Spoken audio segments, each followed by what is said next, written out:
Eu escolhi assistir o jogo do Japão e não da Holanda por três motivos, né? Primeiro, o Japão foi o time que eu mais gostei na segunda rodada da Copa. Segundo, provavelmente o adversário do Brasil sairia daqui. E saiu, vai ser o Japão, né? E terceiro, eu achei que Japão e Suécia iam estar se degladiando e que o jogo ia ser assim puro entretenimento. Mas no final das contas a gente encontrou dois times que basicamente pareciam satisfeitos com o empate e não forçaram muito. O Japão foi muito abaixo do que aquela atuação que eu falei que foi 10 de 10 no jogo contra a Tunísia, né? E hoje deu mais esperanças de que o Brasil possa conseguir passar sem tanta dificuldade. Eu vou falar um pouquinho mais no final do vídeo, tá? Sobre o confronto de Brasil e Japão. Minha primeira screenshot já é a pausa para hidratação. Não aconteceu nada no primeiro tempo, basicamente.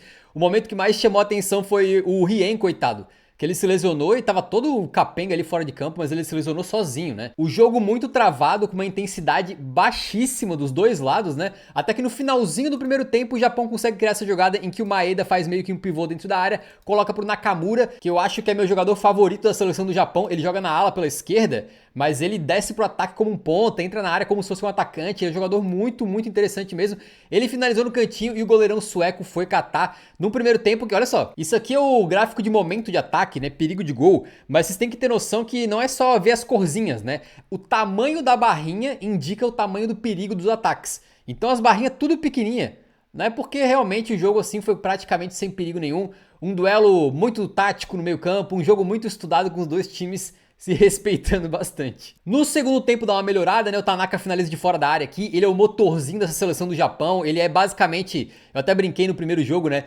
Dizendo que ele era o Vitinha do Japão. E é mais ou menos isso. O cara que vem cair perto dos zagueiros para pegar a bola, construir jogo. E fora que ele também, assim, trabalha absurdos pela seleção japonesa, né? O que ele corre, o que ele marca é brincadeira. Talvez botar alguém para marcar esse cara aqui seja essencial pro Brasil, né? Pro Japão não conseguir jogar direito. Aqui tem um lance que tava impedido, mas eu vou comentar bem rapidinho, porque vem o cruzamento do Maeda aqui na ponta e, cara, era a defesa da Copa. Veio uma bomba colada no goleiro, o goleiro fez assim, ó, no susto e defendeu, velho. Foi um negócio inacreditável. Era a defesa mais difícil da Copa, tenho quase certeza. Mas não valeu, então não conta. E só no minuto 55 que a gente viu um pouco daquele bom futebol do Japão, né? Eu elogiei eles, cara, por conseguir jogar de forma muito coletiva, encontrar espaços, fazer tabelas de forma muito interessante. E hoje, nessa jogada aqui, eles fizeram isso de forma perfeita, né? Tu pode ver que quem acelera aqui é o Sugawara. Ele vem da lateral direita aqui pro meio, coloca no Doan. O Doan de primeira toca pro Ueda. O Ueda tá aqui, né? Com a camisa 18 contra a Tunísia, ele foi brilhante, né? Aqui ele também é brilhante, porque ele recebe essa bola e faz um pivôzinho tranquilo assim, ó. Ele segura aqui, né, o marcador com a mão e segura a bola assim para passagem do Doan. No que o Doan passa, ele entrega a bola pro Doan e o Doan daí vê o Maeda se locomovendo aqui no meio da área. O passe é perfeito, né? Maravilhoso mesmo do Doan e o Maeda na cara do gol acaba recebendo e finalizando no cantinho. Um jogo coletivíssimo do Japão e é o tipo de movimento que eu espero que eles não consigam fazer no jogo contra o Brasil, né? Porque quando eles conseguem se conectar dessa maneira, com tabelinha, deixadinha de primeira, né? Uma bola enfiada dessa aqui, os caras são perigosíssimos, tá? A Suécia, que tinha pouco feito no jogo inteiro, acabou achando um gol ali com o Elanga, né? Que puxou da esquerda pro meio. O Gyökeres, que deveu... Cara, o Gyökeres e o Isak nessa partida não apareceram o jogo inteiro. Se na primeira rodada eles destroçaram a Tunísia, na segunda rodada, mesmo eles sendo destroçados, eu elogiei a atuação do Isak, né? Achei que ele tinha sido bem. Hoje os dois foram dois Gasparzinho. Esse aqui foi um raro momento em que o Gyökeres conseguiu pegar a bola, né? Ele carregou no meio aqui, defendeu ela, botou lá na ponta pro Elanga. Aí o Elanga puxou pra dentro e finalizou. E o maluco, o Elanga, a gente critica ele, né? Que às vezes é um jogador de muita velocidade e pouco de todo o resto. Cara, o bicho mandou uma finalização perfeita no cantinho aqui, né? Que não tinha como o nosso goleirão Suzuki lá pegar. E a Suécia empatou o jogo. Depois ainda meteram uma pressãozinha, né? Teve essa bola aqui do Isak que o Suzuki vai pegar. Aí o treinador do Japão, o Moriyasu, acho que desistiu do jogo. Isso, cara, isso eu achei muito esquisito essa partida. Porque eu acho que o Japão em nenhum momento acreditou que eles poderiam ficar em primeiro do grupo. Porque eles não forçaram o jogo. Eles não tentaram acelerar, eles não tentaram botar uma pressão na Suécia pra ganhar o jogo e fazer saldo. Teve um momento que com a combinação de placares ali, quando o Japão abriu o placar, faltava só um gol deles pra eles roubarem a primeira posição da Holanda. Mas em nenhum momento eles sentiram essa urgência, né, no jogo deles. Eu acho que eles estavam satisfeitos com o segundo lugar. Eu não sei se é uma questão de que na cabeça do técnico do Japão, ele prefere enfrentar o Brasil do que o Marrocos. Eu não sei dizer se é isso, tá? O narrador da BBC que eu tava assistindo aqui sugeriu isso. Então eu não sei dizer, mas eles estavam com uma falta de urgência absurda. A Suécia também. Só que a Suécia não dá pra entender porque eles precisavam de um pontinho pelo menos. Daí aí quando eles saem atrás do placar, eles buscam o gol deles e aí eles melhoram. Mas o treinador do Japão não, ele tirou de uma vez só o Doan e o Ueda, dois dos melhores jogadores dele, dois caras que brilharam na última rodada e que hoje foram decisivos pro gol do Maeda. Né, ele tirou os dois caras do campo, botou o Nagatomo. Isso aqui é a substituição Ochoa do Japão, né? Vai lembrar que o Nagatomo aí é um ala pela esquerda, lateral esquerdo, muito veterano, ele tá com 39 anos e acabou de completar então a sua 5ª Copa do Mundo. Ele que jogou por muito tempo na Inter de Milão, tal, é bem conhecido até no futebol europeu, né? Mas que com certeza não é um cara que tu colocaria se tu quer ganhar um jogo, né? É um cara que tu coloca tipo Ochoa, assim, pra fazer homenagem e tal. Eu até fiquei pensando se o técnico do Japão não queria perder pra terminar em terceiro. Se bem que daí acho que pega a França ou Noruega, né? Eu não sei se é uma boa ideia não, cara. Mas enfim, foi esquisita a postura do Japão, né? Depois tem uma bola que eles quase metem o gol aqui, quando eles dão uma pressionada em cima, roubam a bola. E essa é outra coisa do Japão, que eles são, assim, incansáveis. Os caras correm, os caras marcam, eles brigam o tempo todo, não desistem de nenhuma bola. E essa que eles conseguem roubar lá na frente, cruzam pro Ogawa, que tinha entrado no lugar do Ueda. E o Ogawa pega mal ali, tava difícil, né? Aqui só uma coisa bem particular minha, assim, cara, que eu tenho uma dificuldade de entender uma coisa no futebol que é cãibra, que é uma coisa muito comum entre jogadores, mas eu nunca senti cãibra na minha vida, eu nunca tive uma cãibra. Então eu não sei como é que é, eu sei que, né, tem esse negócio de puxar a perna e dói muito, o jogador não consegue nem ficar em pé direito, mas pra mim é difícil, assim, me relacionar porque eu nunca tive. Mas geralmente o cara cai no chão, puxa a perninha ali e tá de boa, né? Cara, o Lindelof, ele caiu no chão, ele tava gritando de dor.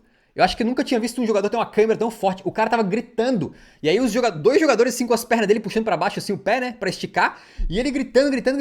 Cara, eu pensei, cara, esse bicho deve ter estourado o joelho, alguma coisa assim, mas a princípio era só câimbra mesmo. Vamos ver, né, no final com o Japão daquele jeito, assim, suspeitosamente não levando o jogo tão a sério quanto deveria na minha visão, né, na forma como eu enxerguei. Eles acabam deixando a Suécia crescer um pouquinho. Tem essa finalização do Elanga dentro da área, em que o Suzuki faz uma defesaça e depois o Isak também numa bola que vai na área, ele consegue cabecear e o Suzuki vai pegar novamente aqui, né? Então ele acabou sendo um grande personagem na partida no final. Mas assim, cara, um Japão que fez uma segunda rodada perfeita. O jogo deles, eu falei, foi 10 de 10, foi lindo. Foi um futebol muitíssimo bem jogado. Tudo bem que era contra a Tunísia. Agora tá mais claro como a Tunísia... goleada a Tunísia não é lá grandes coisas, né? Mas assim, contra a Holanda, por exemplo, eles foram melhor. Né? Hoje eles fizeram um jogo muito abaixo e uma partida que foi mais brigada do que jogada no final das contas. O Japão acho que foi melhor do que a Suécia, mas no final das contas poderia ter até perdido, né? E aí o grupo terminou dessa maneira então, a Holanda em primeiro, não tinha 10 minutos de jogo, acho que tava 2-0 já contra a Tunísia, né? Dá até pena dos tunisianos, mas pelo menos eles conseguiram fazer um golzinho aí pra não ficar tão feio. E a Holanda pega o Marrocos, um jogo interessante que assim... A Holanda não vejo como favorita, não. Acho que é um jogo 50-50, cara. Acho que o Marrocos pode tranquilamente cometer o crime. Acho até que se eu tivesse que cravar, eu acredito mais no time do Marrocos do que no time da Holanda. Vamos ver, né? O Japão em segundo pega o Brasil. Já eu comento. E a Suécia em terceiro, classificada, né? Uma das melhores terceiras colocadas. Se eu não tô enganado, o caminho deles agora é França ou Noruega, né? Então vai ser tenso. Essa Suécia não passa da próxima mata-mata, não passa. Os caras tiveram, cara, todo o talento da geração do meio pra frente, principalmente na frente, né, no ataque. E da zaga, do meio pra trás, na zaga principalmente, é um negócio meio complicado, né? Mas ó, rapaziada, dia 29, Brasil e Japão. O que eu espero dessa partida aqui, né, cara? Vai depender muito qual time que entra em campo, né? A última impressão é que fica, se o Brasil jogar contra o Japão, como jogou contra a Escócia, cara, eu acho que passa sem sofrer tanto, porque o Brasil fez uma partida maravilhosa contra a Escócia e o Japão é uma boa seleção, mas a gente também não pode exagerar, né? Não é uma França, não é uma Espanha, é um time muito bem organizado, com alguns bons talentos que sabem jogar futebol, mas os caras também não têm um nível de primeira prateleira do futebol mundial, né? Então se o Brasil repetir a atuação que teve contra a Escócia, cara, acho que ganha do Japão com facilidade. Se jogar bagunçado e desinspirado, igual na estreia contra Marrocos, aí eu digo que o Japão equilibra e pode cometer o crime. Vai depender muito de se a seleção brasileira vai encontrar espaço dentro de campo, como é que o técnico do Japão vai lidar com o Brasil, que certamente deve ser o time que vai tomar mais atitude dentro da partida, apesar do Japão jogar com a posse de bola e o Carlo Ancelotti também gostar de jogar de forma mais reativa, né?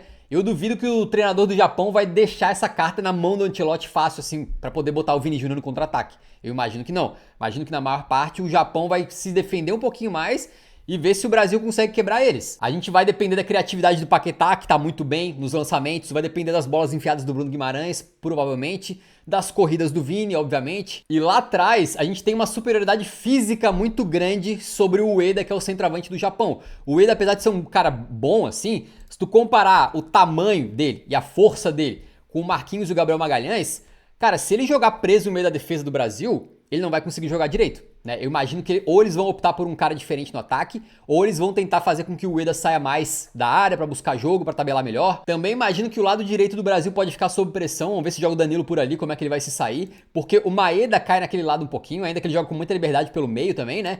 E o Nakamura ele sobe como um ponto esquerdo aqui. Então, às vezes, eles fazem uma dobradinha e com o Kamada apoiando vindo de trás também, que é um bom jogador pra fazer enfiada também. Tem que tomar cuidado com essa área do campo aqui, né? Quando o Brasil estiver defendendo. E claro, se os caras tiverem contra-ataque, tem jogadores deles que correm bem, né? O Ueda corre bem, o Doan corre bem, o Nakamura corre bem e é driblador, né? Isso que tem que ter em mente também, o cara sabe driblar. Então tem tudo isso com o detalhe de que o Japão também tem um asterisco desse, um condicional, né? Se for o Japão que jogou contra a Tunísia, e não vai ser porque o Brasil não é a Tunísia, né? Pô, aí vai ser complicado. Mas se for o Japão de hoje, o Brasil ganha, acho que sem sofrer tanto.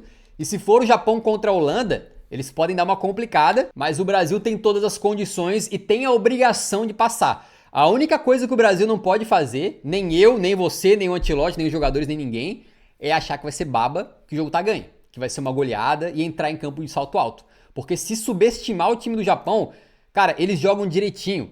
Não é uma seleção baba. Tá, pode ser até que o Brasil goleie. Vai que o Brasil entra em campo inspiradaço, o Vini tá virado no girai de novo e mete 4-0. Não é impossível.